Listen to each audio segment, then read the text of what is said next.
સુરત શહેરમાં કાપોદ્રામાં આવેલ decay and Sons ડાયમંડની મોટી કંપનીમાં તિજોરીને કટરથી કાપીને ₹25 કરોડના હીરાની ચોરી થઈ। કાપોદ્રા વિસ્તાર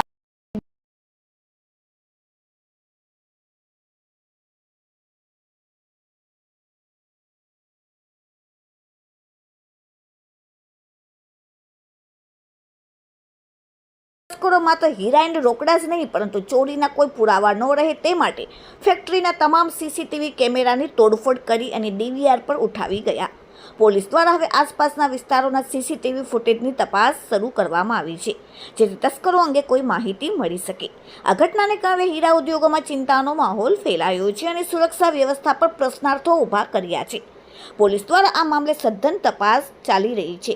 આ સમગ્ર મામલે ડીસીપી અલોક કુમારે કહ્યું કે કાપોદ્રા પોલીસ સ્ટેશન વિસ્તારમાં ખોડિયારનગર પાસે ડાયમંડના ઓક્શનનો વેપાર ચાલે છે। અહીં 15 થી 17 તારીખની વચ્ચે રજા હતી। 15 તારીખની સાંજે માલિક કંપની બંધ કરીને ગયા હતા અને ત્યારબાદ આજે 18 તારીખે તેમણે સવારે કંપનીઓમાં આવ્યા ત્યારે તિજોરીને ગેસ કટરથી મશીનથી કાપીને રફ ડાયમંડ લઈને તસ્કરો ફરાર થઈ ગયા હતા। વધુમાં કહ્યું કે સીસીટીવી અને ડીવીઆર પર લઈ ગયા છે। એટલું જ નહીં પણ પોલીસ દ્વારા ફરિયાદ નોંધી લેવામાં આવી છે। ક્રાઇમ બ્રાન્ચની ટીમને પણ જાણકારી આપી દેવામાં આવી છે। 25 કરોડથી વધુનો મુદ્દામાલ હોઈ શકે છે। હાલમાં ઉચ્ચ પોલીસના અધિકારીઓ દ્વારા તપાસ શરૂ કરવામાં આવી છે અને આસપાસના કેમેરા તપાસી લેવામાં આવી રહ્યા છે। Bureau report, daily India TV, Surat.